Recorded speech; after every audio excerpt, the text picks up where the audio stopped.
고린도서 12장 7절로 10절 말씀 함께 보겠습니다. 고린도서 12장 7절로 10절 말씀. 여러 계시를 받은 것이 지극히 크므로 너무 자만하지 않게 하시려고 내 육체의 가시 곧 사탄의 사자를 주셨으니 이는 나를 쳐서 너무 자만하지 않게 하려 하심이라. 이것이 내게서 떠나가게 하기 위하여 내가 3번 주께 간구하였더니 나에게 이르시기를 내 은혜가 내게 족하도다. 이는 내 능력이 약한 데서 온전하여짐이라 하신지라. 그러므로 도리어 크게 기뻐함으로 나의 여러 약한 것들에 대하여 자랑하리니 이는 그리스도의 능력이 내게 머물게 하려 함이라. 그러므로 내가 그리스도를 위하여 약한 것들과 능력과 궁핍과 박해와 곤고를 기뻐하노니 이는 내가 약한 그때에 강함이라. 이면을 보는 힘, 첫 번째 시간은 고통의 이면을 보는 힘이라는 제목으로 은혜를 나누기를 원합니다. 그 약할 때 강함 주신 하나님을 온몸으로 체험하는 귀한 시간이 되기를 소원합니다.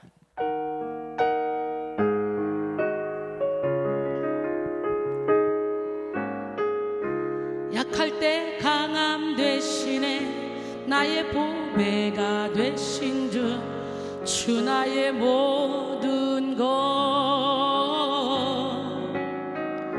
주 안에 있는 보물을 나는 포기할 수 없네. 주 나의 모든 것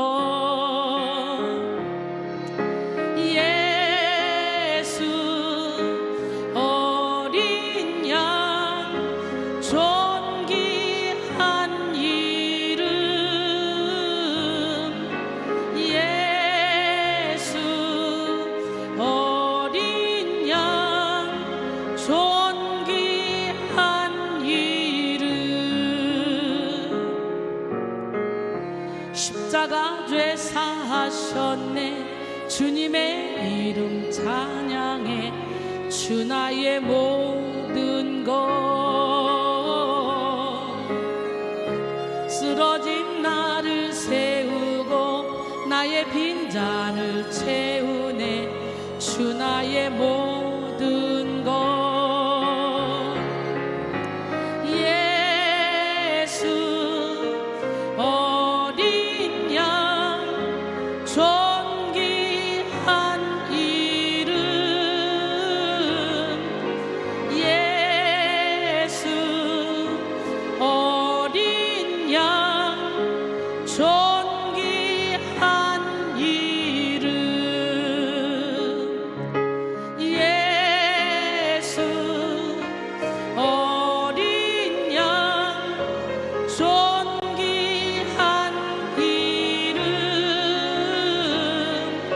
예수 어린 양 존귀한 이름. 이면을 본다는 것은 눈에 보이는 차원 너머를 보는 것을 의미합니다. 겉으로 보이는 문제의 다른 면을 보고 육안으로 보여지는 현상의 영적인 차원을 읽는 능력이 바로 이면을 보는 힘입니다. 성도는 험하고 악한 세상 속에서 하나님의 능력으로 승리하는 삶을 살기 위해서는 반드시 이면을 보는 힘이 있어야 됩니다. 눈으로 보지 못하고 귀로 듣지 못하고 깨닫지 못하는 거 하나님의 영으로 말미암아 보고 듣고 깨달을 수 있는 은혜가 있어야 됩니다. 눈으로 보이는 것이 전부가 아니기 때문이죠. 세상에는 겉으로 보여지는 것과 다른 이면을 가진 것들이 참으로 많습니다. 겉으로는 양의 탈을 쓰고 착하고 온유한 모습을 보여도 이리와 같은 악랄함과 잔인함을 가진 사람들도 많이 있습니다.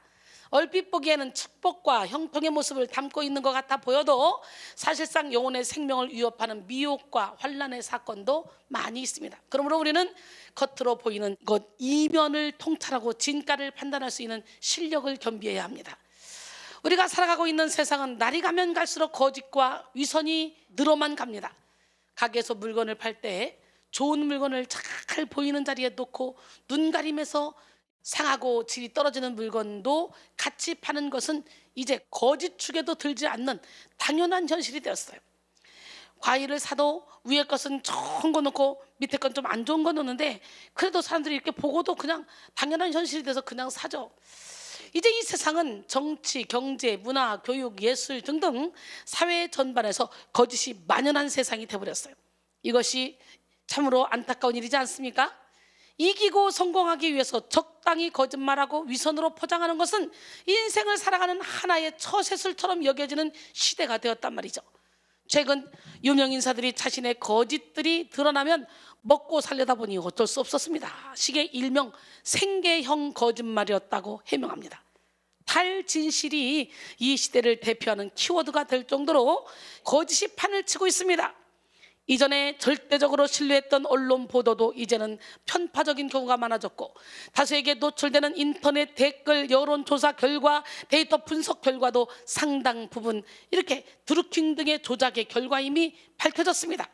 이렇게 거짓이 가득한 세상 속에서 그리스도인은 겉으로 보여주는 것만 따라가면서 어리석게 속으며 살아가면 안 돼요. 마태복음 10장 16절에 보라, 내가 너희를 보냄이 양을 이리 가운데로 보낸 것 같도다. 그러므로 너희는 뱀같이 지혜롭고 비둘기같이 순결하라. 예수께서 뱀처럼 지혜로워야 한다라고 말씀하셨는데요, 이 이유는 뭡니까? 악한 영의 전략을 분별할 수 있는 능력을 겸비하고 그들보다 더 탁월하게 승리해야 한다는 그런 뜻입니다. 여러분, 탁월하게 지혜롭게 해서 전쟁에 승리해야 된다는 거예요. 우리의 싸움의 대상인 악한 영은 인간보다 훨씬 더 똑똑하고 지혜롭기 때문이에요. 하나님은 성도가 이면을 보며 분별하기를 원하십니다. 그러므로 우리는 역사의 배후에서, 자연 재해와 사건 사고의 배후에서, 질병과 고통의 배후에서, 문화와 가치관의 배후에서, 정치와 경제의 배후에서, 사람들의 배후에서 역사하는 사탄의 괴계를 알고 맞서 싸워 이겨야 돼요.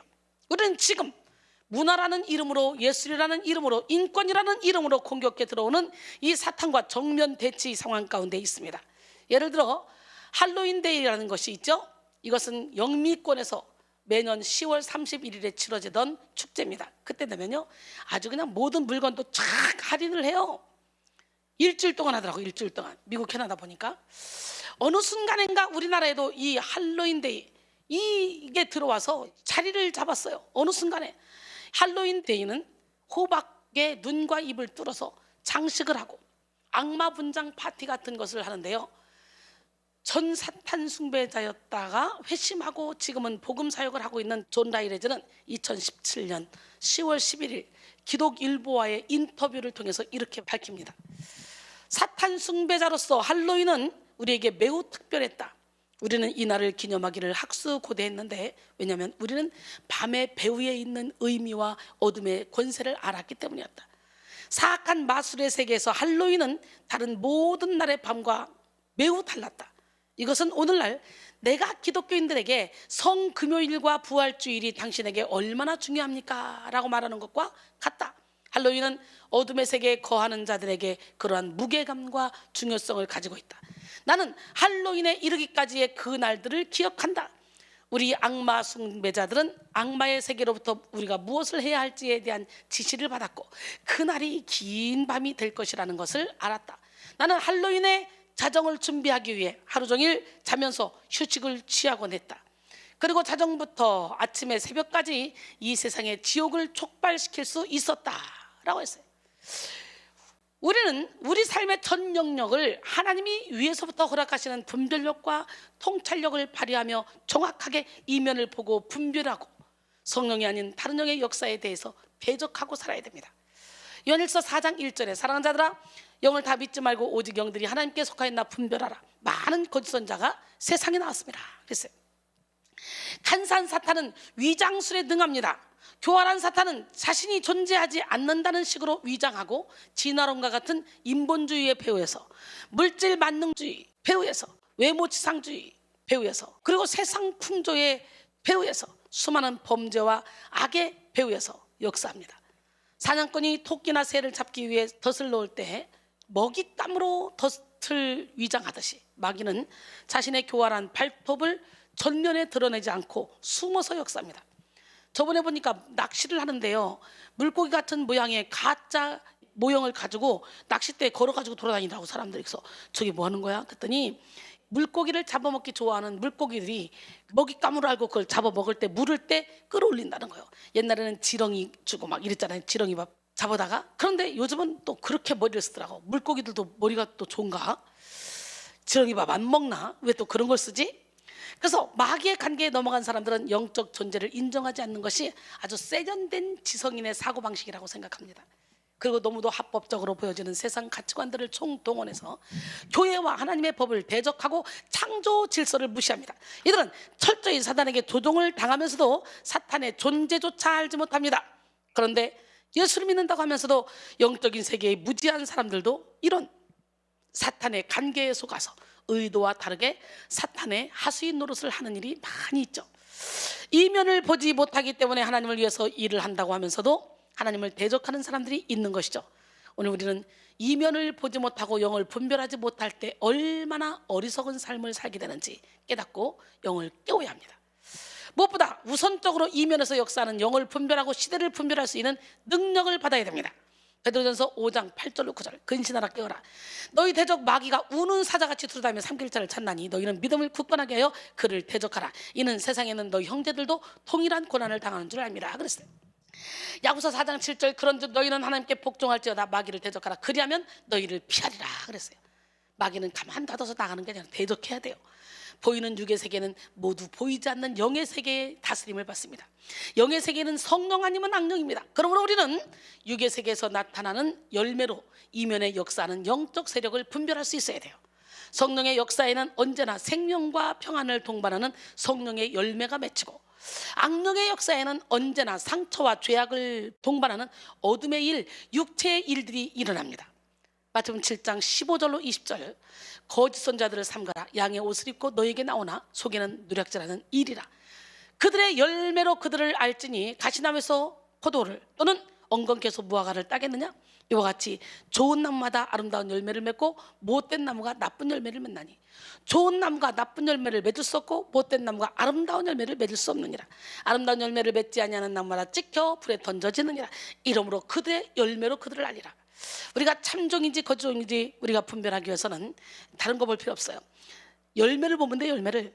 근데 그 열매가 뭐 육의 열매면 아무 소용이 없어요. 성령의 열매, 사랑이라 화평 인내 자비양선 충성 온유 절제의 열매가 주렁주렁 맺혀져서 세상에 빛을 발하고 많은 영혼을 주님께로 인도하는지 그 열매를 보면 아는 거예요. 그러므로 우리는 열매를 통해 이면을 통찰할 수 있다는 걸 깨닫고 열매 맺는 삶을 살아야 될 줄 믿습니다.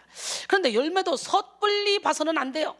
먼저 자신의 내면 세계, 생각의 이면에, 마음의 이면에, 무의식의 이면에 역사하는 영을 분별하고 자기 분별이 먼저 선행돼야 돼. 내가 누구인지, 내가 얼마나 죄인 중에 괴수인지 먼저 깨닫고 알고 회개해야 돼. 자기 분별이 안 되는 사람들은 자기 속에 있는 어둠을 눈에 보이는 대상에 투영시켜서 생각할 수 있기 때문이죠. 자신 속에 두려움이 있는 사람은 특정 사람과 사건을 보며 자기 속에 있는 두려움을 느낄 수 있고, 또 사건과 사람을 해석할 때 두려움의 관점에 치우쳐 해석함으로 인해 사건과 사람을 객관적으로 바로 바라보지 못하는 오류를 범합니다. 자신 속에 우울이 있는 사람은 외부 환경을 보면서 자기 내면에 있는 우울을 감각할 수 있습니다. 그리고 그들의 눈에는 환경 또한 온통 우울합니다. 그러므로 우리는 이면을 보는 힘을 기르기 위해서 먼저 자기 내면을 봐야 돼요. 자기 자신에 대해 철저히 절망하고 하나님을 소망하는 과정을 거쳐야 합니다. 그럴 때 영적 분별력과 믿음의 성숙이 이루어질 수 있습니다. 사도 바울도 율법을 깨닫고 자기 내면에 역사하는 죄의 세력의 실체를 보고 절망하고 예수 그리스도의 진리로 자유를 얻는 자기 분별의 과정을 거쳤습니다. 자기 분별이 제대로 이루어지기까지 내적인 영적 전쟁을 치른 사람은 모든 사건, 사고, 존재의 배후에 역사는 성령과 악령의 역사를 분별할 수 있는 영적 감각을 지니게 되죠. 사실 모든 사건과 존재에는 양면성이 있습니다. 모든 사건과 존재에는 성령의 역사와 악령의 역사가 공존할 수 있는 가능성이 있다는 거예요. 사람의 마음만 봐도 이런 사실을 쉽게 알 수 있지 않습니까?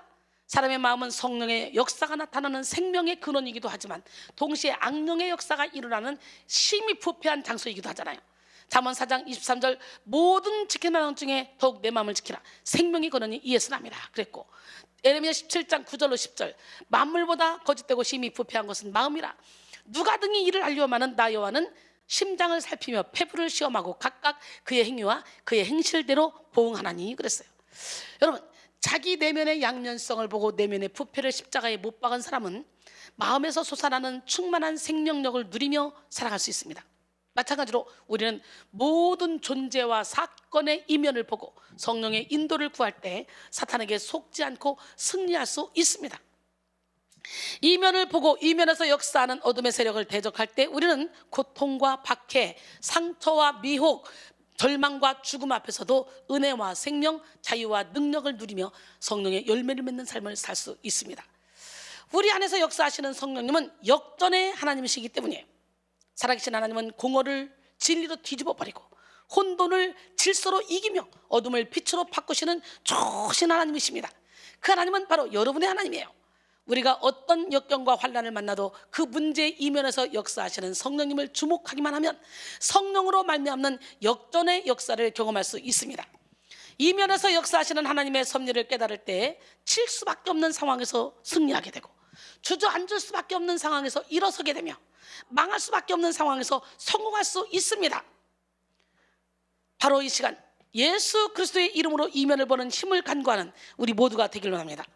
우리 모두 이번 한 주간 이면을 보는 힘 설교를 통해 고통의 이면을 보는 힘, 박해의 이면을 보는 힘, 상처의 이면을 보는 힘, 미혹의 이면을 보는 힘, 절망의 이면을 보는 힘, 죽음의 이면을 보는 힘을 얻고 모든 상황 속에서 성령의 은혜를 누리며 살아가는 성도들이 되기를 소원합니다. 먼저 오늘은 고통의 이면을 보는 힘을 겸비하기를 원하는데요. 고통은 힘들고 어려우며 쓰고 아픈 통증을 느끼는 감정이나 감각이죠. 사람은 누구나 태어나서 죽을 때까지 수많은 고통을 경험하면서 힘들고 아픈 통증을 느끼게 되죠. 엄마 뱃속에서 세상으로 태어나는 순간 좁은 산도를 통과해서 낯선 세상으로 던져지는 고통을 경험하게 되고 얼마 지나지 않아 여러 가지 다양한 육체의 고통, 정신의 고통, 마음의 고통을 경험하면서 성장하게 되죠. 때때로 그 고통은 눈에 띄지도 않을 만큼 작고 사소한 것일 수도 있고 감당하기 어려울 만큼 크고 치명적인 것일 수도 있습니다. 어렸을 때는 우리 두 아들은요 다른 건 모르는데 아기 때 그 병원 가서 침 맞는 거, 약 먹는 거 죽어도 못 하더라고요. 죽어도 못해. 약 먹이는데도 너무 힘들었고요. 병원 가서 침 맞히는데 얼마나 힘들었는지 몰라요. 그래서 병원 가면요 침 한 번 맞으려면요 병원이 떠내려갑니다. 둘 다 그랬어요. 그래서 의사 간호사 할 것 없이 병원에 있는 의사 간호사를 전체 5명 6명이 동원해서 다 잡고 그리고 주사를 놓고 약을 먹였는데 진짜 고통스러워 하더라고요. 그러더니 주사바늘 들어가는 걸 그렇게 고통스러워하던 두 아들이 요즘 침도 잘 맞습니다. 이제 크니까 주사도 잘 맞습니다. 우리 큰아들 그래요. 교통사고로 병원에 입원해서 막 링고 몇 개 꽂고 있더라고. 너 아파서 어떻겠어? 아유 엄마 이거 아무것도 아니에요. 옛날에 병원에 입원해서 막 여기저기다가 주사바늘을 꽂았던 기억이 있기 때문에 이제는 그것이 이제 단련이 돼가지고 이제 아무것도 아니래요. 이제 침 주사 맞는 거 이렇게 바뀌더라고요. 그러니까 이렇게 어렸을 때와 장성에서와 달라요. 생각하는 모든 게.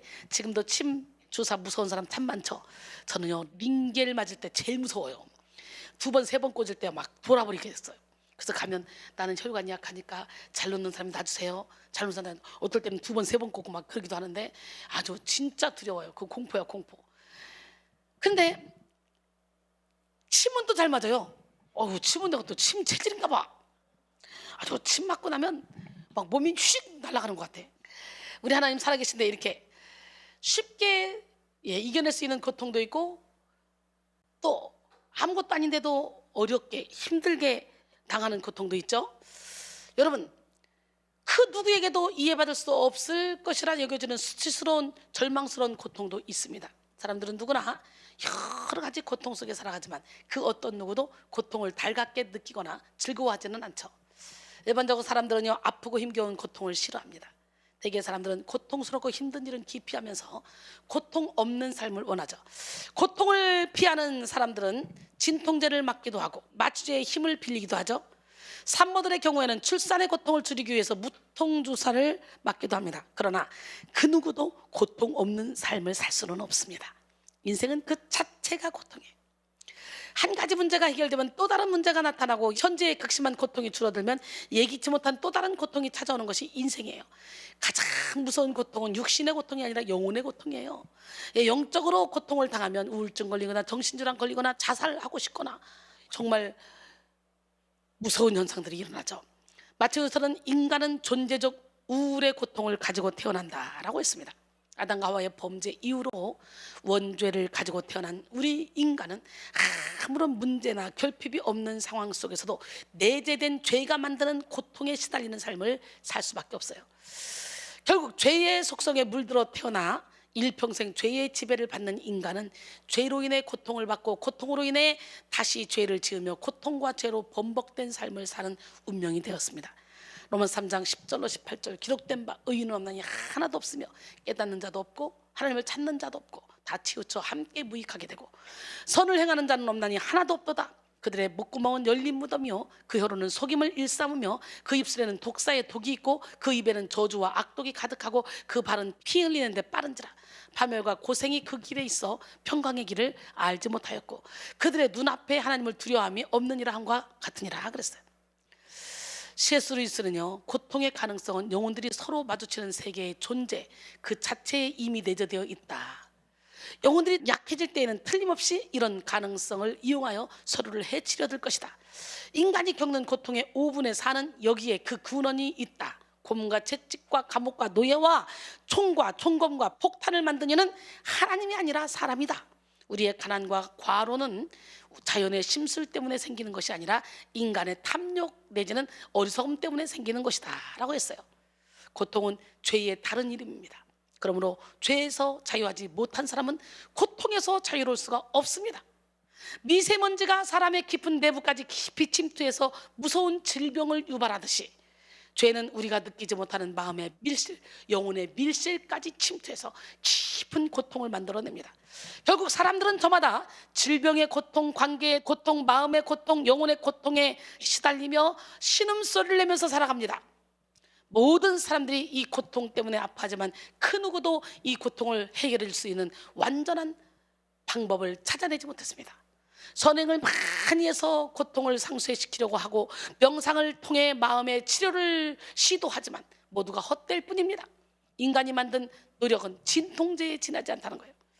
진통제나 마취제는 상처를 치료하는 것이 아니라 일시적으로 고통을 느끼지 못하게 만드는 것이죠. 인간의 힘으로 죄를 해결해 보려는 시도는 진통제와 같아서 시간이 지나면 다시 고통이 찾아오고 상처가 악화되는 일을 피할 수 없습니다. 우리의 모든 고통을 완전히 이기는 힘 오직 예수 그리스도로부터 오는 줄로 믿습니다. 이사야 53장 5절로 6절 그가 찔림은 우리 허물 때문이요 그가 상함은 우리의 죄악 때문이라. 그가 징계를 받음으로 우리는 평안을 누리고 그가 채찍에 맞음으로 우리는 나음을 받았도다. 우리는 다 양 같아서 그릇 행하여 각기 제 길로 갔거늘 여호와께서는 우리 모두의 죄악을 그에게 담당시키셨도다 그랬어요. 예수님은 십자가에서 못 박혀 죽으시는 무서운 고통을 당하심으로 우리의 고통의 문제를 해결해 주셨습니다. 그러므로 우리는 고통 중에서 우리를 구원하신 예수 그리스도의 십자가를 의지할 때 고통의 이면을 보는 능력을 얻게 됩니다. 고통의 십자가를 통해 영의 눈을 열어 고통의 이면에 있는 능력과 사랑, 은혜를 발견하게 되는 것이죠. 예수께서는 생명을 누릴 수 없는 죄인인 우리들에게 새 생명을 주시기 위해서 오셨습니다. 이 목적은 십자가의 고난에 의해 성취되었습니다. 예수님께서는 그 고통을 거절하지 않고 기꺼이 받으셨어요. 예수님의 고통이 우리의 회복이었기에 예수님의 십자가가 우리의 생명이셨기에 십자가를 지신 거예요. 대부분의 사람들은 고난을 받을 때 하나님께 징계를 받는다고 생각합니다. 그러나 우리 하나님은 사랑하는 자녀에게 징계하시고 징계가 끝난 후에는 의와 평강과 희락을 누리게 하시는 줄 믿습니다. 죽음 외에 하나님께서 우리에게 허락하시는 고난은 우리를 향한 용서의 메시지, 구원의 메시지입니다. 그렇게 죽음을 제외한 고난은 하나님께 다시 돌아와 회복할 수 있는 기회가 되는 거예요. 사람은 모두 죄인이기 때문에 고난과 고통을 피할 수는 없습니다. 그러나 고통의 이면을 볼 수 있다면 그 고난의 결과는 생명이 될 수 있는 것입니다. 시편 119편 71절에 고난 당한 것이 내게 유익이라 이로 말미암아 내가 주의 율례들을 배우게 되었나이다. 67절에 보면 내가 고난 당하기 전에는 그릇 행하였으나 이제는 주의 말씀을 지키나이다 그랬어요. 로마서 5장 3절로 4절 다만 이뿐 아니라 우리가 환난 중에도 즐거워하나니 이는 환난은 인내를, 인내는 연단을, 연단은 소망을 이루는 줄 알미로라 그랬어요. 어거스틴은 당신을 괴롭히고 슬프게 하고 있는 일들은 하나의 시련이라고 생각하라. 쇠는 달구어야 굳어진다. 당신도 지금의 그 시련을 통하여 더욱 굳건한 정신을 얻게 될 것이다 라고 했습니다. 야고보서 1장 2절로 4절. 내 형제들아, 너희가 여러 가지 시험을 당하거든 온전히 기쁘게 여기라. 이는 너희 믿음의 시련이 인내를 만들어내는 줄 너희가 알미라.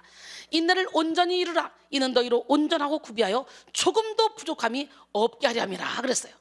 그러므로 이 시간 우리는 모든 고통을 이기게 하신 예수 그리스도의 십자가를 의지하여 고통의 이면을 보는 힘을 겸비해야 합니다. 사실 사람들은요, 각기 다른 태도로 고통을 대합니다. 작은 고통 앞에서도 쉽게 굴복하며 극단적인 비관과 우울에 빠지는 사람이 있고, 큰 고통 중에도 영적인 자유를 누리며 고통이 주는 유익을 누리는 사람이 있습니다. 여러분은 어떤 사람입니까? 힐티는 고통은 사람을 강하게 만든다. 그러나 고통으로 강해지지 못한 사람은 죽고 만다. 행복한 때는 우리가 고난을 어떻게 견딜 수 있는지 알지 못한다. 고난 속에서 비로소 우리는 자기 자신을 알게 된다라고 말했습니다. 그래서 하나님의 사랑하는 자에게 고난을 허락하시는 거예요. 안델센은 세계 최고의 동화 작가로 손꼽히는 사람이에요. 그는 미운 오리새끼, 벌거숭이 임금님, 빨간 구두, 인어공주 등의 작품을 써서 세계적으로 유명한 작가가 되었습니다. 그는 본래 구두 고치는 가난한 아버지와 남의 집에서 빨래하는 어머니의 슬하에서 자랐습니다. 안델센이 태어났을 때 그의 집은 너무도 가난해서 그의 아버지가 어느 부자의 장례식장에서 쓰고 버린 평상을 주워다가 개조해서 아기 침대로 사용했다 그래요. 안델센의 아버지는 알코올 중독자여서 매일 밤 술에 취해 돌아와 어린 안델센의 뺨을 때리곤 했습니다.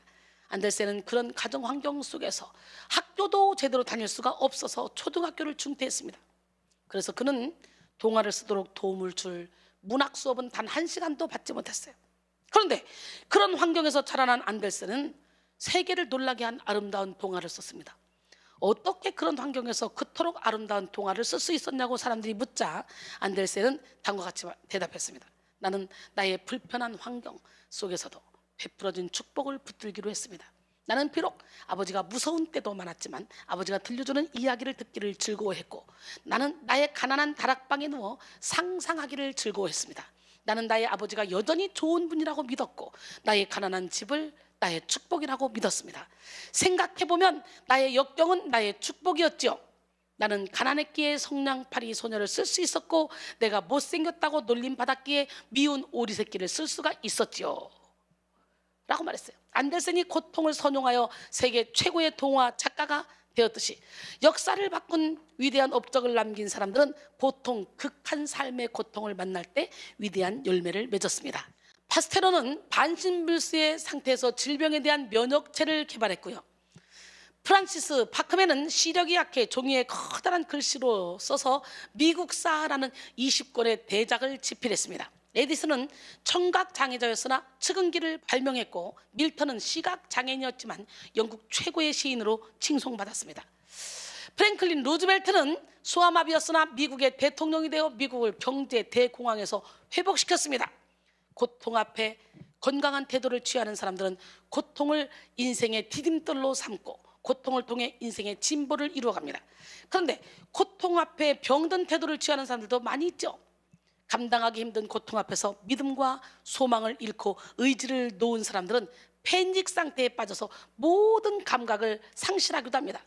이들은 자신에게 닥친 고통을 이길 수 없기 때문에 완악하고 딱딱한 마음으로 모든 고통을 무의식 세계에 밀어넣고 현실을 회피합니다. 아픈 고통이 길어질 때 하나님을 향한 신앙을 버리고 불평과 원망을 일삼으며 하나님을 대적하는 사람도 있습니다. 고통을 당하고 있고 무엇보다 신앙적으로 예배의 자유를 상실한 시간을 보내야 하는 이때에 기독교인들은, 죄종들은, 교회는 고통을 당하고 있습니다. 이런 고통 앞에 하나님으로부터 멀어져 세상길로 가는 사람도 있을 것이고, 오히려 더욱 하나님께 가까이 나와 성령의 권능을 받고 영적인 비상을 이루는 사람도 있을 거예요.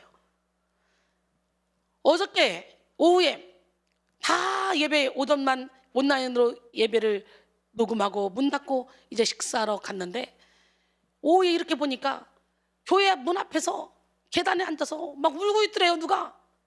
우리 허영호 권사님이. 그러면서 언제나 예배를 드릴 수 있어요, 예배 드리지 못해 미칠 것 같아요, 울고 있더라는 거예요. 그러면서 그걸 우리 김한지 전사님이 보고 우리 사역자톡에 넣었어요. 너무너무 안타깝다고.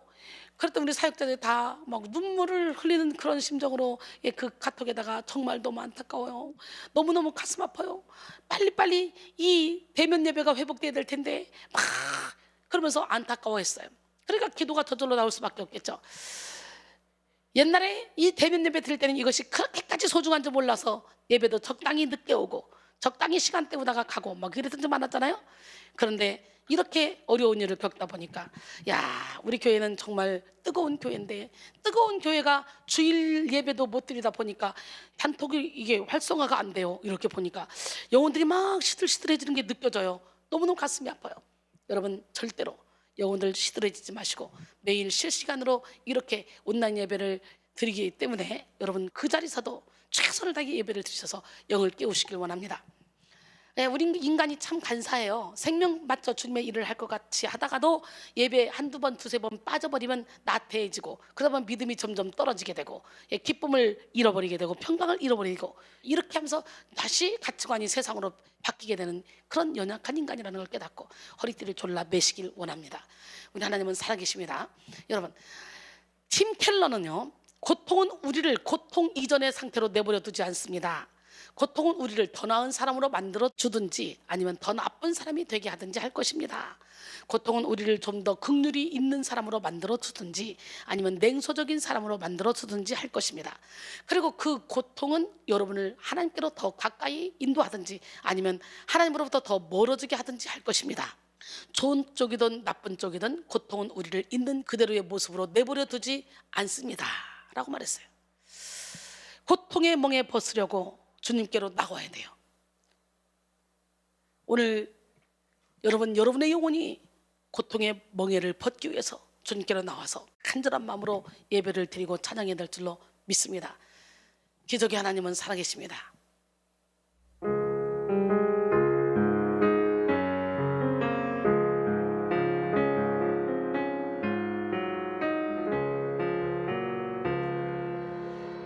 고통의 멍에 벗으려고 예수께로 나갑니다.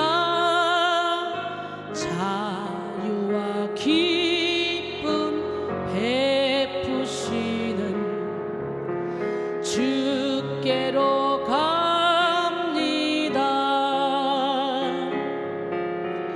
병든 내 몸이 튼튼하고 빈궁한 삶이 부해지며 죄악을 벗어버리려고 주께로 갑니다.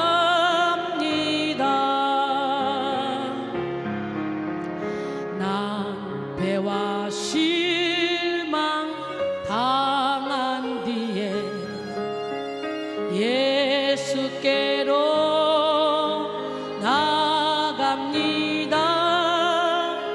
십자가 은혜 받으려고 주께로 갑니다.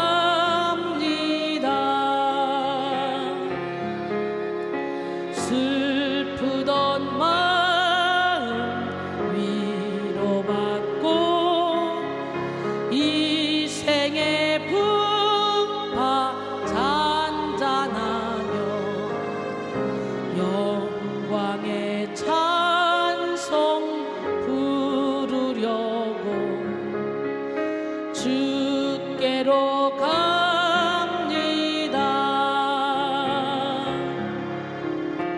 교만한 마음을 내버리고 예수께로 나갑니다. 복되신 말씀 따르려고 주께로 갑니다.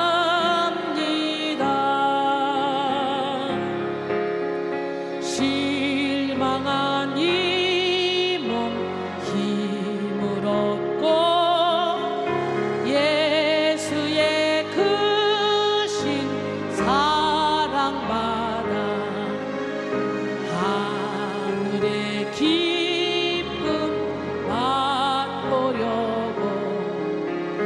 주께로 갑니다.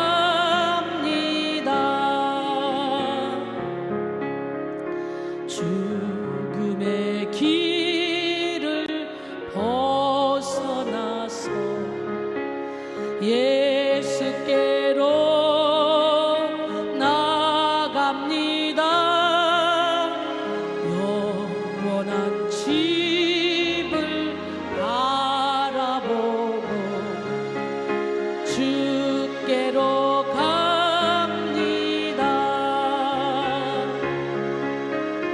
멸망의 복음 헤어나와 평화의 나라 다다라서 영광의 주를 배우려고 주께로 갑니다. 아멘. 고통은 반드시 변화를 가져옵니다. 그러나 긍정적인 변화를 이루느냐 아니면 부정적인 변화를 이루느냐는 고통을 어떻게 바라보느냐에 따라 달라집니다. 고통의 멍에 벗기 위해 우리는 주께로 나가야 돼요. 오늘 우리는 모든 인생의 고통 앞에 영적인 비상을 이루기 위해서 고통의 이면을 봐야 됩니다. 본래 말세는 고통하는 때가 이룬다고 그랬잖아요. 디모데서 3장 1절로 5절 너는 이것을 알라. 말세에 고통하는 때가 이르러 사람들이 자기를 사랑하며 돈을 사랑하며 자랑하며 교만하며 비방하며 부모를 거역하며 감사하지 아니하며 거룩하지 아니하며 무정하며 원통함을 풀지 아니하며 모함하며 절제하지 못하며 사나우며 선한 것을 좋아하지 아니하며 배신하며 조급하며 자만하며 쾌락을 사랑하기를 하나님 사랑하는 것보다 더하며 경건의 모양은 있으나 경건의 능력은 부인하니 이 같은 자들에게서 내가 돌아서라 그랬어요.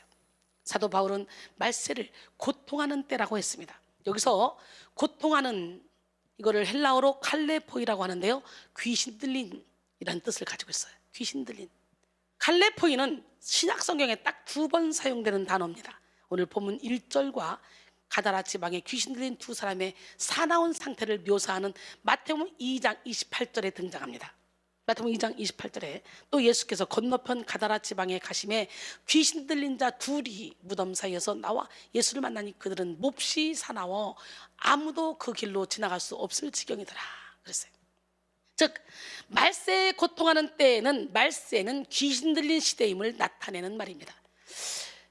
정말 이 세상은 귀신 들린 세상 같지 않습니까? 지금 너도 나도 다 미쳐 있어요. 지금요. 많은 사람들이 돈에 미치고 쾌락에 미치고 세상 명예에 미치고 아주 미쳐서 살아가요. 기가 막힙니다. 예전에 매니아라는 말이 유행했잖아요. 이것은 헬라어 마니아에서 온 말로 광기를 의미합니다. 광기. 즉 어떤 특정한 분야에 지나치게 좋아하고 빠진 사람을 마니아라고 합니다.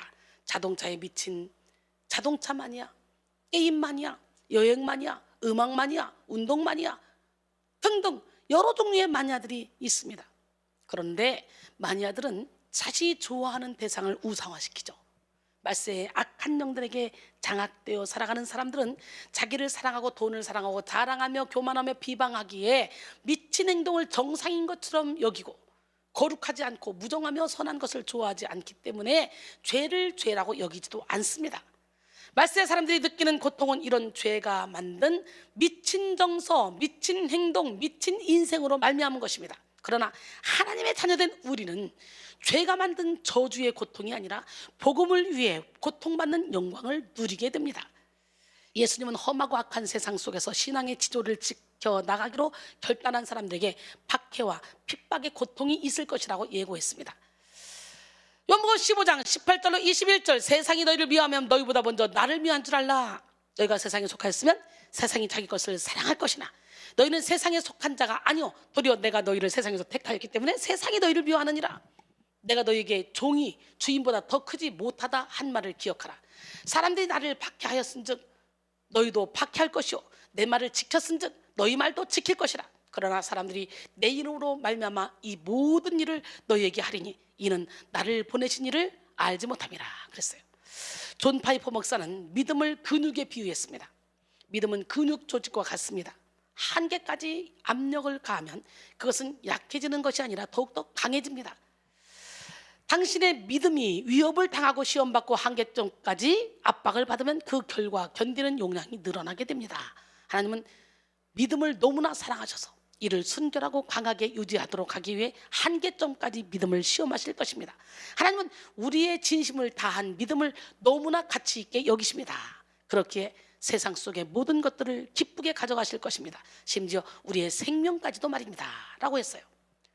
그렇죠. 고린도서 1장 8절로 9절, 형제들아 우리가 아시아에서 당한 환난을 너희가 모르기를 원하지 아니하노니 힘에 겹도록 심한 고난을 당하여 살 소망까지 끊어지고 우리 마치 우리 자신이 사형선고를 받은 줄 알았으니 이는 우리로 자기를 의지하지 말고 오직 죽은 자를 다시 살리시는 하나님만 의지하게 하심이라. 그러니까 여러분, 어떤 고난이 와도 어떤 환난이 와도 다 하나님의 섭리 가운데 있다는 거. 우리나라 이렇게 코로나로 인해서 이렇게 힘든 거, 이것도 하나님의 섭리 가운데 있는 거예요. 믿는 우리들이 타락했기 때문에 우리가 회개하고 기도해야 되는 거예요. 오늘 우리는 고통의 이면을 보는 힘을 길러서 고통을 초월하여 신앙을 지키고 복음을 위해 살아가야 될 줄 믿습니다. 이제 앞으로 우리는 예수를 믿기 때문에 유익을 얻기보다 불이익을 당하는 일이 많은 세상에서 살게 될 것입니다. 주님이 그렇게 말씀하셨잖아요. 요한복음 16장 33절에 보니까 세상에서는 너희가 환난을 당하나 담대하라 내가 세상을 이겼노라 그랬어요. 그런데 고린도서 4장 4절에 보니까 그 중에 이 세상 신이 믿지 않는 자들의 마음을 혼미하게 하여 그리스도의 복음의 광채가 미치지 못하게 함이니, 그리스도는 하나님의 형상이다. 이 세상에 믿지 않는 자, 이 세상 신이 어때요? 사탄막이에요. 우리는 여기서 이겨내려면 믿음이 있어야 돼. 믿음. 주님을 믿을 때만 우리는 이 세상 신과 싸워서 이길 수가 있는 거예요. 이 세상 신은, 사탄마귀는 영적인 존재이기 때문에 세상을 이기는 힘은 이것이니 우리의 믿음이라고 요한일서 5장 4절은 말합니다. 사탄의 손아귀에 있는 세상은 갈수록 악해져서 하나님의 일을 대적하고 교회와 성도를 핍박하게 된다는 것이 예수님이 이미 밝히신 말씀이에요. 그러므로 우리는 예수를 위해 고통을 받는 것을 이상하게 여겨서는 안 됩니다. 그리스도의 군사된 우리는 의를 위해 박해를 받을 수 있어야 됩니다. 의를 위해 받는 고통은 수치가 아니라 영광이요 괴로움이 아니라 기쁨입니다. 마태복음 5장 10절로 12절, 의를 위하여 박해를 받는다는 복이 있나니 천국이 그들의 것입니다. 나로 말미암아 너희를 욕하고 박해하고 거짓으로 너희를 거슬러 모든 악한 말을 할 때에는 너희에게 복이 있나니 기뻐하고 즐거워하라 그랬어요. 왜? 하늘에서 너희 상이 큼이라. 너희 전에 있던 선지자들도 이같이 박해하였느니라. 복음을 위해 고난도 당할 각오가 되어 있을 때 우리는 세상을 이기는 성도로서의 삶을 살아갈 수 있습니다. 주님을 위해 모든 것을 다 바치고 생명까지 바칠 결단을 할 때 하나님은 우리의 모든 것을 지키시고 차원이 다른 기쁨과 평안, 능력을 누리게 하십니다. 그러므로 우리는 세상을 이기는 담대한 믿음을 소유하기 위해서 고통을 만드는 죄를 떨쳐내고 오직 복음으로 무장하여 복음 때문에 주어지는 박해도 달게 받을 결단을 해야 합니다. 더불어 고통의 이면에서 역사하는 성령과 악령의 활동을 분별해야 됩니다. 고통의 이면에서 역사하는 악한 영의 활동을 살펴보면요, 여러분, 고통의 이면에서 역사하는 악한 영은 하나님을 불신하게 만들고 영적인 빈궁에 처하게 만들어요. 우리는 어떤 부자보다도 영혼의 부자가 가장 큰 부자라는 걸 알아야 돼요. 영적으로 알지 못하면 예수를 믿는다 해도, 교회를 다닌다 해도 눈에 보이는 육적인 축복을 받으면 부자라고 생각합니다. 그러나 그건 결단코 부자가 아니에요. 진짜 부자는 아무것도 없어도, 가진 거 없어도 모든 걸 가진 자처럼 당당하게 누리며 살아갈 수 있는 내 영이 부자가 돼야 돼. 할렐루야. 간사한 악한 영은 성도가 고통을 당할 때 하나님을 의심하게 만들어요. 야, 하나님은 너를 사랑하지 않아. 야, 하나님이 너를 사랑하면 왜 이렇게 너에게 고통을 허락하시겠냐? 네가 고통당하는 거 보고 내버려 두시겠냐? 어떻게 건져내시지? 아무래도 네가 지금 열심히 일을 한다고 하지만 하나님께서 너한테 뭔가 깨달으라고 이렇게 고통을 줬을 거야. 욥의 세 친구들이 말한 것처럼 그렇게 계속적으로 사단이가 그렇게 미혹할 것입니다. 야, 너 이렇게 삶이 고통스러운 거 보면 네가 지금까지 열심히 기도하고 예배들 건실한 것이 다 소용없다는 거 모르겠어? 해봤자 필요 없어. 다 해봤잖아. 야, 이렇게 속삭이며 신앙생활에 회의를 갖게 하고 영적인 빈궁함에 처하게 합니다. 영적인 빈궁함은 위축된 마음을 의미하는데요, 빈궁하면 여유가 없어요. 나 살기도 바빠. 그래서 내 코가 석자인데 내가 누굴 바라보겠어? 이렇게 얘기했잖아요. 남들을 돌아볼 겨를이 없는 거지.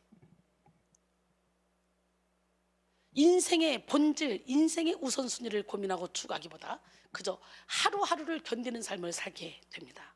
빈궁해지면 예배와 기도, 말씀을 뒷전으로 하고 세상 일에 골몰하며 염려, 걱정, 근심에 빠지게 됩니다. 천지의 주제이신 아빠, 아버지를 두고서도 여전히 종의 자리에 머물게 되는 거죠. 로마서 8장 14절로 17절, 무릇 하나님의 영으로 인도함을 받는 사람은 곧 하나님의 아들이라. 너희가 다시 무서워하는 종의 영을 받지 아니하고 양자의 영을 받았으므로 우리가 아빠, 아버지라고 부르짖느니라. 성령이 친히 우리의 영과 더불어 우리가 하나님의 자녀인 것을 증언하시다니. 자녀이면 또한 상속자, 곧 하나님의 상속자요 그리스도와 함께한 상속자니 우리가 그와 함께 영광을 받기 위하여 고난도 함께 받아야 할 것이니라 그랬어요. 무서워하는 여기에 해당하는 에이스 포본을 원문에 충실하게 다시 번역해 보면 두려움을 뜻하는 포본과 목적 또는 방향의 의미를 나타내는 전치사 에이스의 합성어로서 에이스 포본은 두려움으로 이끄는 이란 의미가 되는 거예요. 두려움으로 이끄는. 여기서 두려움은 하나님에 대한 경외심이 아니라 인간을 정서적으로 속박하고 움츠러들게 만드는 공포심이에요. 어떤 금기를 어기면 화를 당한다는 불안, 신의 노여움을 사서 심판을 당할 것이라는 공포심, 자신의 행위가 신의 분노를 초래할 것이라는 등의 이유로 노심초사하는 마음의 상태 등을 말합니다. 이것은 모두 간사한 악한 영의 계략임을 알아야 돼요. 여러분, 우리는 하나님의 자녀이고 하나님의 상속자입니다. 부모는 자녀를 속박하고 저주하고 심판하지 않습니다. 사도 바울은 우리가 상속자로서 영광과 함께 고난도 받아야 된다고 말하고 있는데요, 상속자로서 받는 고난은 영광이 예비된 고난이잖아요. 상속을 향해 나아가기 위한 관문과 같은 고난이기 때문에 넉넉히 이겨낼 수가 있습니다.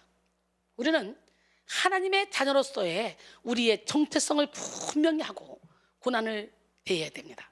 빈궁에 처한 사람들의 대표적인 특징이 뭐냐? 바로 비교의식에 빠져 있다는 거죠. 비교의식에 빠져 있는 사람은 많은 것을 가져도 좋은 환경에 있어도 자족하지 못하며 늘 열등감에 빠져서 패배주의자로 살게 됩니다. 하나님은 성도에게 고통 없는 삶을 약속하시지 않으셨어요. 하나님은 때때로 고통을 통해 죄를 회개하게 하고 영적인 성장과 성숙을 이루게 하십니다. 하나님은 고통의 때에 하나님께 기도하며 하나님께 부르짖는 영혼에게 응답하시고 치료와 회복의 은혜를 베풀어 주십니다. 시편 30편 10절로 12절, 여호와여 들으시고 내게 은혜를 베푸소서. 여호와여 나를 돕는 자가 되소서 하였나이다. 주께서 나의 슬픔이 변하여 내게 춤이 되게 하시며 나의 베옷을 벗기고 기쁨으로 띠띠우셨나이다. 이는 잠잠하지 아니하고 내 영광으로 주를 찬송하게 하심이니 여호와 나의 하나님이여 내가 주께 영원히 감사리이다. 할렐루야. 두 번째, 고통의 이면에서 역사하는 악한 영은 절망에 빠지게 하고 육적인 사고와 행동을 부추깁니다. 악한 영들은 고통 속에 있는 영혼에게 절망을 주입하여 이 고통이 결코 끝나지 않을 것이라고 생각하게 만들어요. 그리고 앞으로 더욱더 비관적인 상황이 펼쳐질 것이라는 부정적인 생각에 잠기게 만듭니다. 결국 온갖 부정적인 생각 속에 깊이 절망한 영혼은 하나님의 계획을 신뢰하지 않고 체념하거나 육적인 사고와 행동으로 살려는 오기를 부리게 되죠. 대표적인 예가 바벨탑 사건입니다. 노아 홍수 심판 후에 노아의 후손들은 하나님이 세우신 무지개 언약을 믿지 않고 인간적인 방법으로 흩어짐을 면하고 그들의 이름을 내려고 했습니다. 그들은 돌 대신 벽돌을 만들고 진흙 대신 역청을 사용하면서 그들의 기술이 탁월하다고 자부하면서 탑 꼭대기를 하늘 꼭대기까지 닿게 할 수 있을 것이라고 생각했어요. 홍수 심판에 대한 두려움의 고통으로 인해 하나님께 가까이 간 것이 아니라 오히려 육의 길로 치닫은 거죠. 그때 하나님이 가만 놔두시겠어요? 언어를 싹 다 흩어버리시고 더 이상 바벨탑을 짓지 못하게 하셨어요. 오늘 여러분 스스로 높아지고자 지은 바벨탑이 있습니까? 오늘 이 시간에 예수 이름으로 무너뜨리기로 합니다. 할렐루야. 오늘 우리는 절망 속에 육적인 사고와 행동을 부추기는 악한 영의 관계를 분별해야 됩니다. 선하신 하나님은 우리에게 고통을 주셔도 그 안에서 미래와 희망을 주시고 우리 영혼을 위한 최종적인 유익을 허락하신다는 것을 신뢰해야 돼요. 그리고 고통이 크면 클수록 더 적극적으로 하나님께 나아가 기도하며 하나님만을 바라봐야 될 줄로 믿습니다. 예레미야 29장 11절로 13절 여호와의 말씀이니라. 너희를 향한 나의 생각을 내가 하나니 평안이요 재앙이 아니니라. 너에게 미래와 희망을 주는 것이니라. 너희가 내게 부르짖으며 내게 와서 기도하면 내가 너희들의 기도를 들을 것이요 너희가 온 마음으로 나를 구하면 나를 찾을 것이요 나를 만나리라. 할렐루야. 세 번째, 고통의 이면에서 역사하는 악한 영은 가식의 옷을 입게 하고 고립되게 만들어요. 우리 영성 훈련은 뭡니까? 가식의 옷을 벗는 거죠. 회칠한 무덤을 벗기는 거죠. 그리고 그 안에 나도 모르는 무의식 세계 깊은 곳까지 있는 어둠의 영을 몰아내고 그 안에 은혜와 진리로 말씀으로 가득 채워 예수님께 깊이 뿌리내리게 해서 성령의 열매를 맺게 하죠. 악한 영들은 성도가 하나님으로부터 분리되고 이웃들로부터 분리되면 영적인 생명을 잃고 영원한 파멸에 처하게 된다는 사실을 너무나 잘 알고 있습니다. 그래서 악한 영들은 고통 중에 있는 성도들에게 수치심과 죄책감을 주입하며 하나님과 이웃들로부터 고립되게 만들어버려요. 진실로 자기 본심은 숨기고 가식의 옷을 입어서 자기 고통을 감추게 만들고 죽을 것 같은 아픔 속에서도 태어난 척하면서 자기 영혼을 스스로 짓누르게 만들어요. 너무도 많은 사람들이 그렇죠. 죽을 것 같은 고통이 있어도 누가 물어보면 아 나는 괜찮아요 아무렇지도 않아요. 영혼을 막 짓누러 누군가에게 풀어내면 좀 가볍거든요. 아무리 무거운 짐도 함께 들으면 백지장도 함께 들으면 가볍잖아. 그런데 마음의 문을 꽉 닫아버리고 그렇게 자기 혼자 막 고민하는 거지.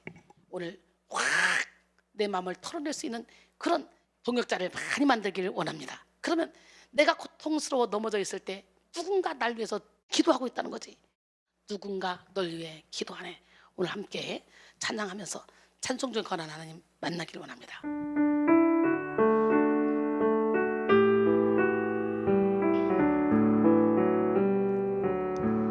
당신이 지쳐서 기도할 수 없고 눈물이 빗물처럼 흘러내릴 때 주님은 아시네 당신의 약함을 사랑으로 돌봐주시네.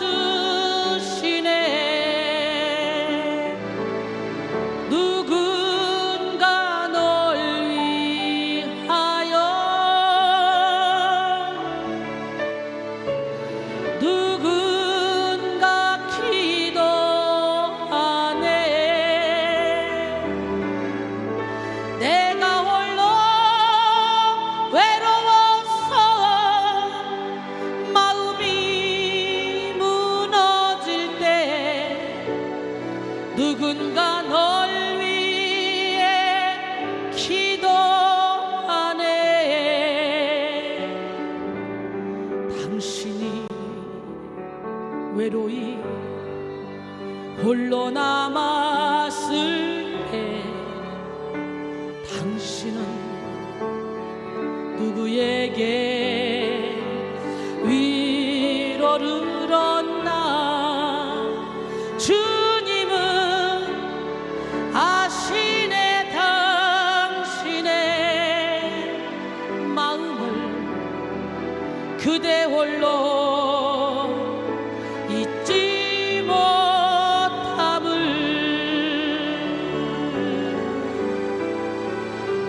조용히 그대 위해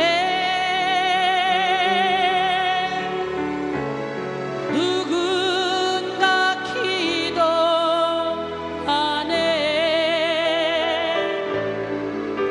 내가 홀로 외로워서 마음이 무너질 때 누군가 널 위해 기도하네.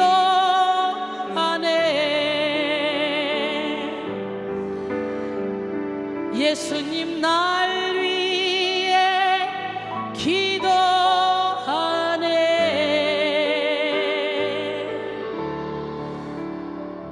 할렐루야.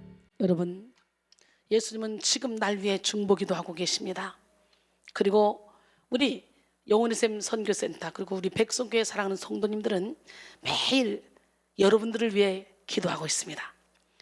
계속적으로 기도할 때에 백성교회에 한 번이라도 발을 디뎠던 영혼들, 영혼의 샘 선교센터에 한 번이라도 발을 디뎠던 영혼들, 그리고 전 세계에서 유튜브로 예배드리는 그 영혼들을 위해서 여러분이 동력기도 항상 하고 계신 줄로 믿습니다.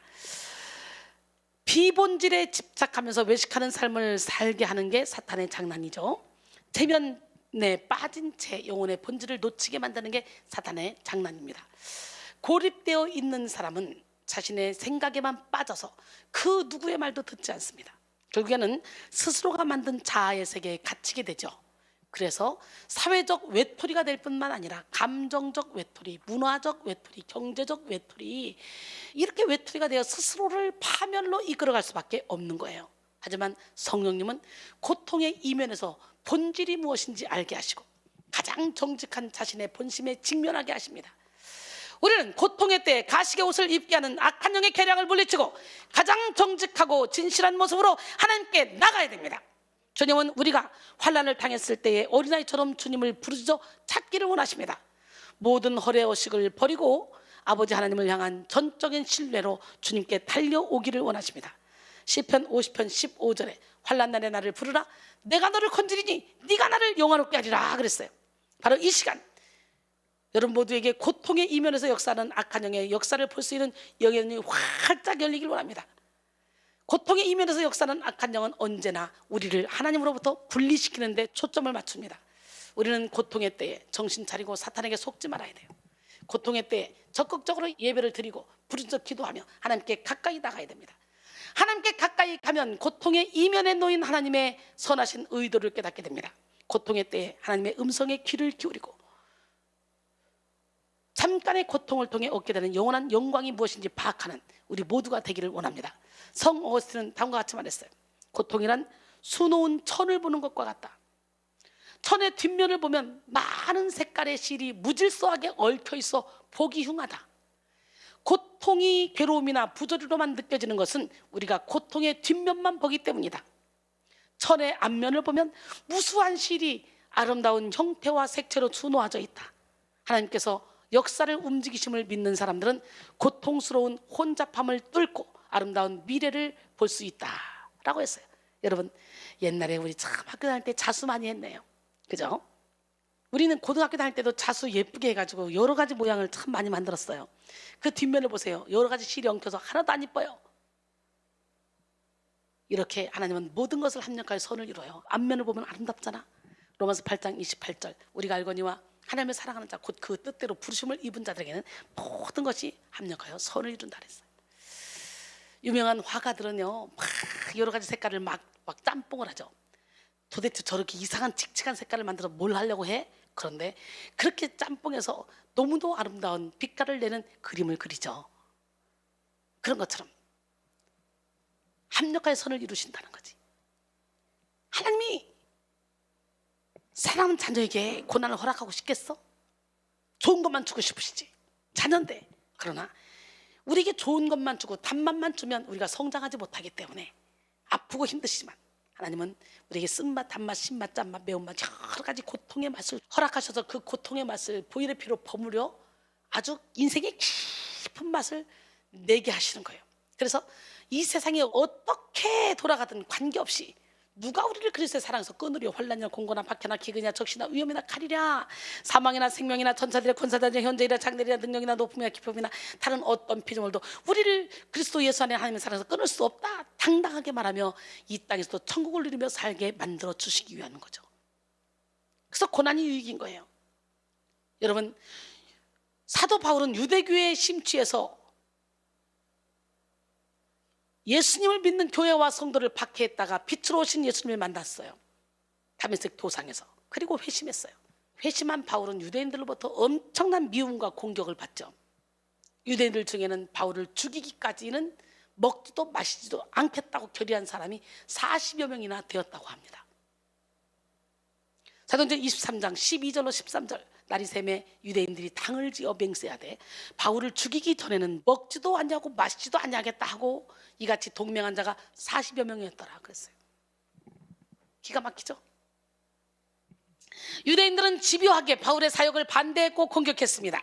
뿐만 아니라 바울은 복음을 전하러 3차례에 걸친 선교 여행을 다니면서 여러 가지 다양한 종류의 고통을 만나야만 했습니다.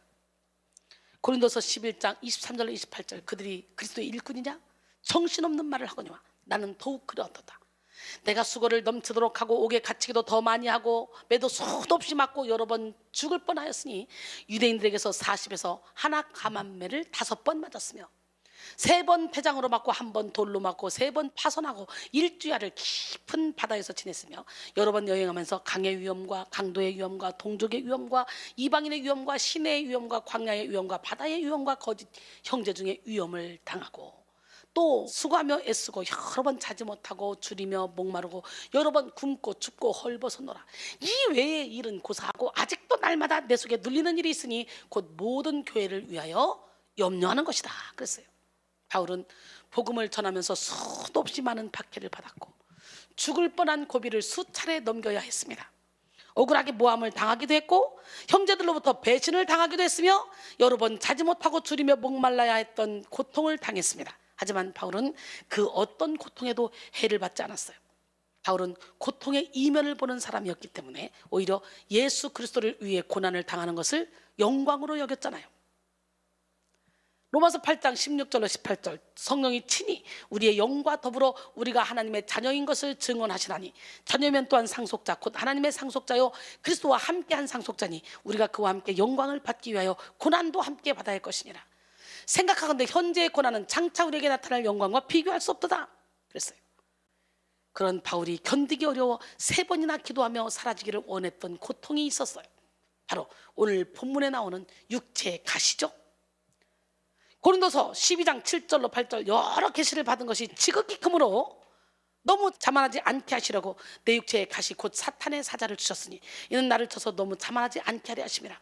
이것이 내게서 떠나가게 하기 위하여 내가 3번 죽게 간구하였더니 육체의 가시는 무엇인지 정확하게 알 수는 없습니다. 학자들은 저마다 다양하게 육체의 가시를 해석합니다. 칼빈은 영적인 유혹이나 의심, 가책, 갈등이라고 해석했고요. 루터는 바울이 받았던 모든 핍박, 환난을 육체의 가시라고 해석했습니다. 그러나 교부 터툴리아는 바울에게 있는 두통, 안질병이었을 것이라고 해석했습니다. 대개 일반적으로 터툴리안의 해석을 받아들이고 있는데요.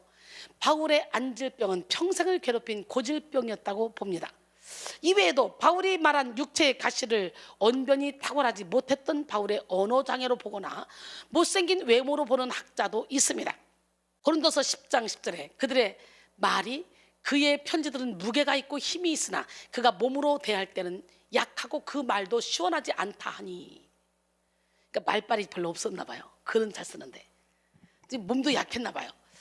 예, 우리는 바울이 가지고 있었던 육체의 가시가 무엇인지 정확히는 알 수 없어요. 그러나 그 가시가 사탄의 사자라고 표현될 만큼 바울에게 치명적인 고통이었다는 것은 확실히 알 수가 있죠.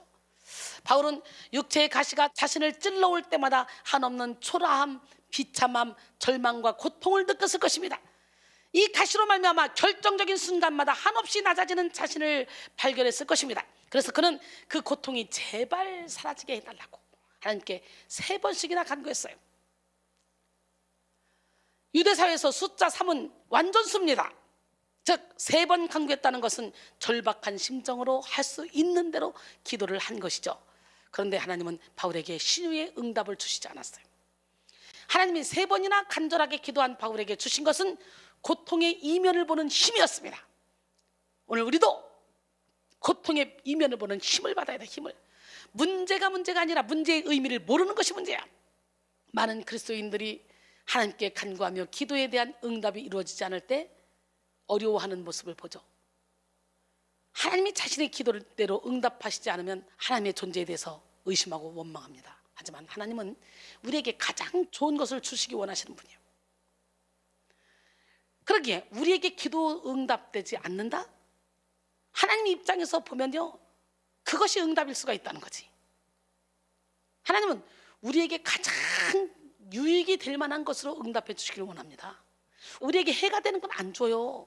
근데 우리는 아직 영적으로 몰라서 자꾸 우리에게 해가 되는 거, 육신의 정욕, 안목의 정욕, 이생의 자랑만 구하는 거지. 여러분, 우리에게 만약에 육신의 정욕을 채워줄 모든 물질이 충만하고 달란트가 충만하고 재능이 충만하고 우리 주변에 사람들이, 내가 원하는 사람들이 착착 있어서 내 말대로 다 움직여준다면 우리의 영혼이 어떻게 될까? 가장 불쌍한 영혼이 될 것 같아. 왜? 염려 걱정 근심이 없으니까 기도할 이유도 없고 하나님을 찾을 이유도 없는 거지. 그러니 부자 현금처럼 날마다 자색 옷을 입고 잔치를 벌리지만 결국은 어떻게 해요? 영원한 음부에 빠지게 되는 거지. 고통스러운. 그래서 영원한 고난을 막기 위해 이 땅에서 당하는 일시적인 고난, 아니 일생적인 고난이라 할지라도 우리는 그 고난을 오히려 감사해야 돼요. 우리는 오늘 본문의 사도 바울처럼 자신이 당한 고통 가운데 그 고통의 이면을 보는 힘을 길러야 돼. 힘. 고린도서 12장 9절에 나에게 이르시기를 내 은혜가 내게 족하도다. 이는 내 능력이 약한 데서 온전해짐이라 하신지라. 그러므로 도리어 크게 기뻐함으로 나의 여러 약한 것들에 대하여 자랑하리니 이는 그리스도의 능력이 내게 머물게 하려 함이라. 할렐루야. 아직까지 바울에게 육체의 가시는 그저 견디기 어려운 고통이었습니다. 육체의 가시가 찔러올 때마다 바울은 고통 속에 아파하기만 했습니다. 그러나 가시의 고통 때문에 3번 기도하는 동안 바울은 하나님이 자신에게 준 은혜가 얼마나 크고 얼마나 많은지, 얼마나 놀라운 것인지 깨닫게 된 거예요. 특별히 그는요, 그가 받은 환상과 계시가 얼마나 큰 것인지 알게 되었어요. 오늘 본문 바로 이전이죠. 고린도서 12장 1절로 5절 보니까 무익 하나만 내가 부득불 자랑하노니 주의 환상과 계시를 말하리라. 내가 그리스도 안에 있는 한 사람을 아노니 그는 14년 전에 셋째 하늘에 이끌려간 자라. 그가 몸 안에 있었는지 몸 밖에 있었는지 나는 모르거니와 하나님은 아시느니라. 내가 이런 사람을 아노니 그가 몸 안에 있었는지 몸 밖에 있었는지 나는 모르거니와 하나님은 아시느니라. 그가 낙원으로 이끌려가서 말로 표현할 수 없는 말을 들었으니 사람이 가히 이르지 못할 말이로다.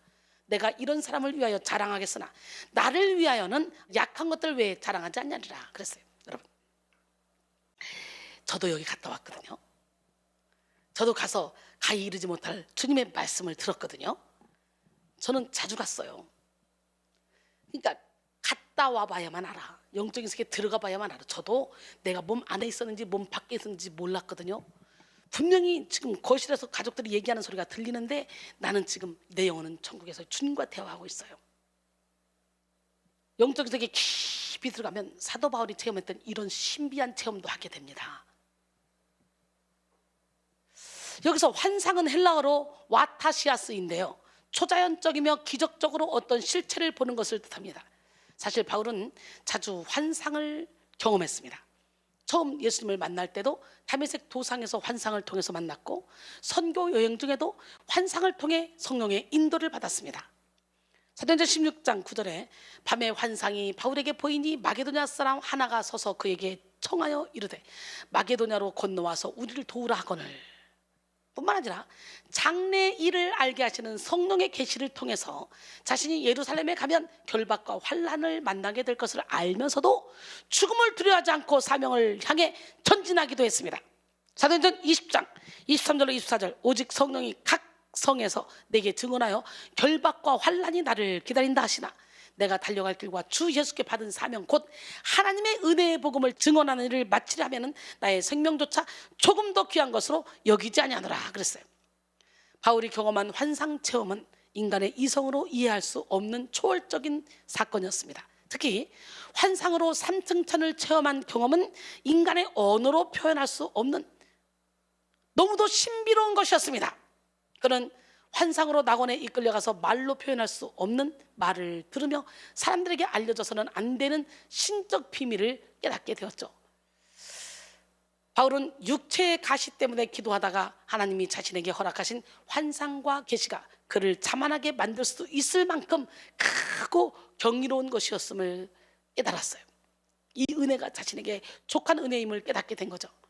그리고 바울 자신보다 바울의 기질과 속성, 연약함을 잘 아시는 하나님께서 그가 혹시 자만할까 봐 허락하신 겸손의 도구가 육체의 가시임을 알게 되었습니다. 여러분, 우리가 영적인 세계에 깊이 들어가서 너무 많이 알아도 우리가 자만해질까 봐 하나님이 이렇게 우리 육체에 가시를 주고 브레이크를 걸어 놓을 수도 있다는 것을 오늘 우리는 말씀을 통해 깨닫게 되는 거죠. 이제 바울의 초점은 육체의 가시가 만드는 고통에서 고통으로 말미암아 얻게 되는 유익으로 옮겨지게 된 거죠. 고통의 이면에 있는 고통의 유익을 발견하는 순간 바울의 고통은 더 이상 고통이 아니었어요. 바울의 자랑거리가 됐습니다. 이렇게 깨닫는 것이 은혜입니다. 바울의 가시처럼 우리 모두는 저마다 고통을 느끼는 가시를 가지고 있습니다. 하나님은 우리에게 순간적인 고통을 허락하시기도 하지만 그 고통으로 인해 성장하기 원하신다는 거지, 우리가 만나는 고통은 영원한 것이 아니에요. 마치 어린아이들이 자라면서 성장통을 앓듯이 그리스도인들도 장성한 분량에 이르기까지 고통스러운 시간을 보내게 됩니다. 그러나 시간이 지나면 지날수록 어릴 때는 작은 문제도 그렇게 크게 느껴졌지만 어른이 돼서는 아무것도 아닌 것이 되잖아요. 아기 때는 사탕 하나가 얼마나 소중한지 그 뺏기면 죽는 것 같았지만 어른이 돼서는 아무것도 아니잖아요. 자아와의 싸움에서 오는 고통, 내려놓지 못하는 욕심에서 오는 고통, 내 뜻대로 되지 않을 때 괴로워하는 고통들 가운데 잊지 말아야 할 것은 하나님은 우리가 고통의 이면을 바라보게 하신다는 거지. 하나님은 우리가 아파하면 더욱더 아파하시고 고통의 시간을 얼른 뚫고 나오길 원하셔요. 이 시간 하나님의 크신 은혜와 사랑을 깨닫는 시간이 되기를 원합니다. 베드로전서 1장 6절로 7절, 그러므로 너희가 이제 여러 가지 시험으로 말미암아 잠깐 근심하게 되지 않을 수 없었으나 오히려 크게 기뻐하도다. 너희 믿음의 확실함은 불로 연단하여도 없어질 금보다 더 귀하여 예수 그리스도께서 나타나실 때 칭찬과 영광과 존귀를 얻게 할 것임이라. 할렐루야. 나치 강제 수용소에 수감된 경험이 있는 정신과 의사 빅터 프랭클에게 사랑하는 아내를 먼저 떠나보내고 우울증에 걸린 의사가 찾아왔습니다.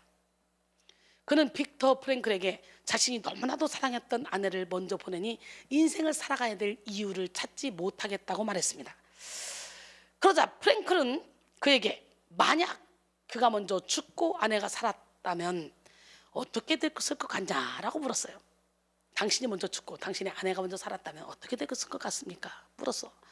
그는 자신의 죽음이 아내에게 아주 끔찍한 일이 되었을 것이라고 말했습니다. 이어서 프랭클은 그에게 이렇게 말했어요. 그럼 아내가 혼자 남아 겪을 고통을 당신이 면하게 해준 거 아닙니까? 이 말을 들은 의사는 큰 위안을 얻고 병실을 떠났습니다. 후에 프랭클은 고통은 그것의 의미를 알게 되는 순간 멈춘다라고 말했어요. 악한 사탄은 바울의 고통의 배후에서 바울이 실족하고 쓰러질 만한 여러 가지 영적인 공격, 정신적인 공격, 신체적인 공격을 퍼부었지만 바울은 고통 속에 하나님께 기도함으로 사탄에게 속지 않았어요. 그리고 하나님의 음성을 들었어요. 우리도 고통의 이면을 보기 위해 기도해야 됩니다. 모든 고통은 하나님의 허락 아래에 주어진 것입니다. 예수 안에 있는 자에게는 우연이 없어요. 모든 것이 하나님의 섭리 가운데 있습니다. 바울도 하나님이 사탄의 사자를 자신에게 보냈다고 설명하면서 고통에 대한 하나님의 주권을 인정했습니다. 참으로 참새 한 마리도 하나님이 허락하시지 않으면 그냥 떨어지지 않습니다. 그리고 고난이 올 때 하나님은 꼭 빠져나갈 구멍을 허락하십니다. 고린도전서 10장 13절, 사람이 감당할 시험 밖에는 너희가 당한 것이 없나니 오직 하나님은 미쁘사 너희가 감당하지 못할 시험 당함을 허락하지 아니하시고 시험 당할 즈음에 또한 피할 길을 내사 너희로 능히 감당하게 하시느니라 그랬어요. 육체의 가시가 만든 고통의 이면을 본 바울은 이제 자신이 느끼는 모든 고통에 대해서 기뻐하게 됐어요. 고린도서 12장 10절에 그러므로 내가 그리스도를 위하여 약한 것들과 능력과 궁핍과 박해와 곤고를 기뻐하노니 이는 내가 약한 그때에 강함이라. 할렐루야. 바울은 자신의 약한 것들이 그리스도의 능력이 온전하게 자신을 통해 나타나게 하는 은혜의 수단임을 깨달았고 예수 그리스도로 말미암아 능력받고 궁핍과 박해와 곤고를 견디는 것이 영적인 강함을 나타내는 통로가 되는 줄 알았습니다. 그래서 이전의 수치와 아픔이었던 그의 모든 고통이 영광과 기쁨으로 바뀌게 된 거예요. 할렐루야. 결론적으로 사랑하는 성도 여러분, 오늘 우리는 고통의 이면을 보는 힘을 얻어야 돼. 그리고 고통의 이면을 보고 우리 인생에 허락된 고통을 통해 온전한 하나님의 은혜와 능력을 누려야 됩니다. 바울은 육체의 가시가 만든 고통 때문에 기도하다가 자신에게 허락하신 하나님의 은혜가 얼마나 큰 것인지 알게 되었고, 육체에 가시는 그를 자만하지 않게 하고 그리스도의 능력을 온전히 나타내도록 하는 겸손의 도구, 능력의 도구라는 것을 깨닫게 되었습니다. 오늘 우리도 고통 중에 기도함으로 고통의 이면에서 하나님을 불신하게 하고 절망을 주입시켜 육체의 생각과 행동을 유발시키며 가식의 옷을 입게 하는 악한 영의 관계를 분별하고 십자가의 고통으로 우리를 살리신 예수 그리스도의 이름을 의지해서 고통 중에 더욱더 성령의 인도함을 받아야 될 줄로 믿습니다. 이 시간 여러분 모두가 고통의 이면에 있는 하나님의 완전한 은혜와 능력을 발견하고 고통이 기쁨과 영광으로 역전되는 은혜를 누리시기를 주님의 이름으로 축원합니다. 매일 오셔서 예배 드리던 분들 온라인으로 예배 드려도 참만족을 하지 못할 겁니다. 그러나 여러분이 있는 그 자리에서 한번 오늘 부르짖고 기도해 봅시다. 기적의 하나님은 살아계시고 살아계신 하나님은 무소부재하십니다. 어디서든지 역사하십니다. 그러니까 거기가 예배당이다 라고 생각하시고 우리 간절히 기도할 텐데요. 먼저 주님과 함께하는 이 고요한 시간, 우리 함께 찬양하고 말씀을 생각하면서 기도하는 시간을 갖기를 원합니다.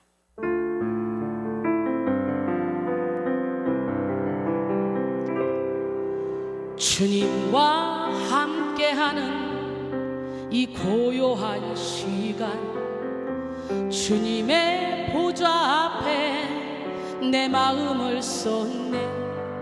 모든 것 아시는 주님께 감출 것 없네. 내 맘과 정성 다해 주 바라나이다. 나 염려하잖아도 내 쓸 것 아시니 나 오직 주의 얼굴 구하게 하소서. 다 이해할 수 없을 때라도 감사하며 날마다 순종하며 주 따르오리다. 온 마음 다해 사랑합니다. 온 마음 다해 주 알기 원하네. 내 모든 삶 당신 것이니 주만 섬기리. 온 마음 다해 온 마음 다해 사랑합니다. 온 마음 다해 주 알기 원하네. 내 모든 삶 당신 것이니 주만 섬기리.